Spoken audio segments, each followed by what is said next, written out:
My father died in the summer of 2001. I wasn't very sad. My dad loved me, but he should never have been a father. He exerted manic control over every aspect of my life, from dictating the color of my socks to weighing every ounce of food, if he remembered to feed me at all. I have stress nightmares about matching my outfits incorrectly. I had nothing of my mother except the dimmest memory of her green eyes and wild red hair. She'd skipped out when I was 3, so my dad hated her. I blame him for a lot of things, but not that. A person who willingly abandons their child deserves hatred. After he died, I went to live with my mom's brother in Inyo County, California. I'd never even met him before. Dad wouldn't allow it because Uncle Scott had harbored my mom in the months before she dropped off the grid completely. Dad considered this an unforgivable betrayal. To me, Inyo County looked like an alien planet. Sandy hills dotted with Joshua trees, cliffs and massive mounds of wind-beaten rocks rising out of nowhere. Harsh landscapes and heartbreaking desolation enveloped in the kind of cruel, breathtaking beauty singular to deserts. I'd grown up with suffocating summers, with August's exhausting humidity, the kind that made it hard to breathe. By contrast, California is a relief. Heat is still overwhelming, but it's dry, almost invigorating. My uncle had a beautiful home with a crystalline pool and 10 acres of cliffs, hills, rocks, and stunted trees. Looking at that peculiar landscape made me feel lonely and lost. Nights were the worst, when wind came shrieking across the desert like banshees. I didn't like the house either. The rooms were too big, too bright, and too clean, with white walls full of large windows that made everything look brighter and wider and emptier. It was a special kind of hell for a lonely, anxious child. One August afternoon, I'd finally had enough. My uncle was at work. The house was unpleasantly still, choked with artificial cold air from the conditioners. It was uncomfortable. I was bored, lonely, and restless, so I finally ventured outside. Heat swallowed me the second I opened the door. I breathed a sigh of relief as it drew the ugly chill from my bones. A wild vista spread to the horizon. Cliffs towered in the distance like the broken fingers of a giant. I wanted to climb the cliffs. From the top, I'd be able to see the house and the pool.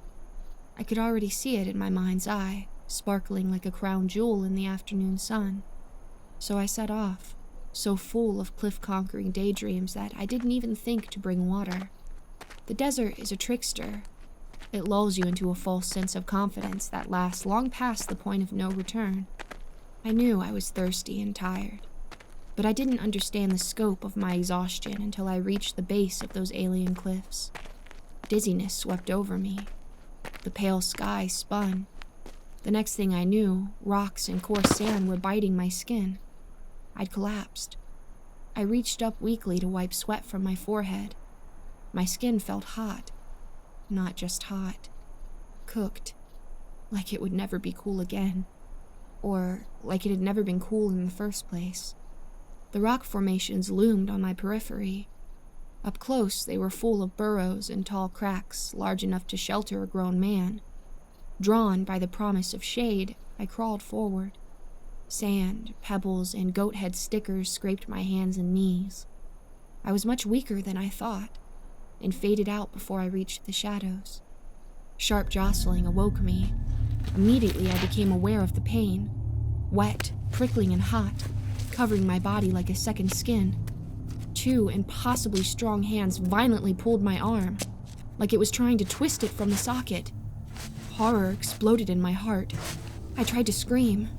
All that issued was a sandpapery hiss that made my throat explode with agony. Those hands tightened, enormous fingers pressed into sun-ravaged skin. Blisters popped and dead skin came off, exposing tender, wet flesh to the mercy of the desert sun. I tried to get up and run, but barely even twitched. The man let go of me, and I straightened up. He circled me, feet crunching on the sand. When I saw his feet, I gasped. 6 long toes tipped and cruel talons gouged the ground. Bone-colored scales coated the dry flesh. The feet were enormous, easily twice the size of my head. Looking at them made me dizzy. I thought of lizards and birds, but just how big would a reptile or parrot have to be to have such massive claws? It dropped to all fours and stared at me. I stared back, mesmerized and horrified in equal measure. Vast emerald eyes burned behind a bony crest. Its horrifically long snout glittered in the waning sun. A hallucinatory ribbon of wolves, alligators, and stags ran through my mind as I tried and failed to identify this monstrosity. It snaked out of sight, kicking up skittering clouds of sand that stung my face. Its hand gripped my leg. I felt the scales this time, sandpapering my damaged skin away. Jaws closed over my thigh. Bone-crushing pressure proceeded deep, overwhelming agony. I tried to scream, but only gagged as the raw tissues in my throat stuck together. Everything around me began to flicker. Black, then white like the aftermath of a camera flash. Then a painfully bright antique blue. Something hard pressed against my spine. I had a delirious mental image of a shovel prodding for purchase under my shoulder blades. Then the monstrosity snuffed, expelling a jet of hot breath onto my back. Not a shovel, a snout. It rolled me over and pinned me to the ground. Talons nicked through my shirt and skin, drawing tiny wells of blood. Green eyes blazed, almost human, except for the horizontal slit pupil. I whimpered and whined. It cocked its head, sending straggles of curly red fur over scaly shoulders. Each strand glowed like embers in the dying sun. Reptilian plating cobbled its abdomen, shielding a soft belly and disturbingly human breasts. The monstrosity looked at me for a long, long while. The sun continued to set, sending shafts of orange light through the rock formations. One slanted over the creature's face, turning its green eyes to dark pools. Once twilight descended, the creature finally pushed off my chest. After a moment, long jaws closed over my foot. I prayed for death, or at least unconsciousness, so that I wouldn't feel it eating me. It didn't eat me. Instead, it dragged me away. The moon rose overhead as the desert slowly skinned me alive. The pain was too much, and I blacked out. I woke up blearily to my uncle's frantic shouts. Patrol car lights spun and flashed across the sand. I looked out across the sand and caught a final glimpse of the bone monster hurtling into the darkness. Gunshots echoed over the desert as the men barked orders at each other. When is the ambulance coming? My uncle shrieked. Where's the goddamn ambulance? For all his hysteria, he wouldn't meet my eyes.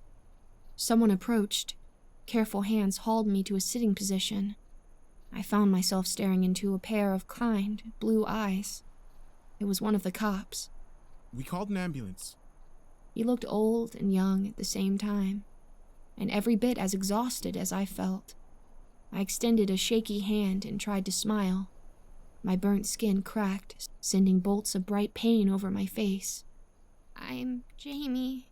A terrible sadness overtook him, but he continued to smile. He took my hand. Officer Bowen. No one knows what that creature was, of course. The police report says it was a canine attack. I don't know what happened, but I know it wasn't a damn dog. I spent 2 weeks in the ICU getting skin grafts and the kind of bone reconstruction that requires enormous pins. Occasionally, I have nightmares where I see them jutting through the cast. My uncle refused to speak about it.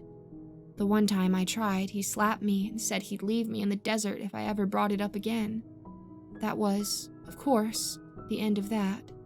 He sold his house a few years ago and cut contact with me. I moved to the coast. Been in the same studio apartment ever since I graduated college. It's cramped, but people are always nearby. Happy, sad, angry, it doesn't matter.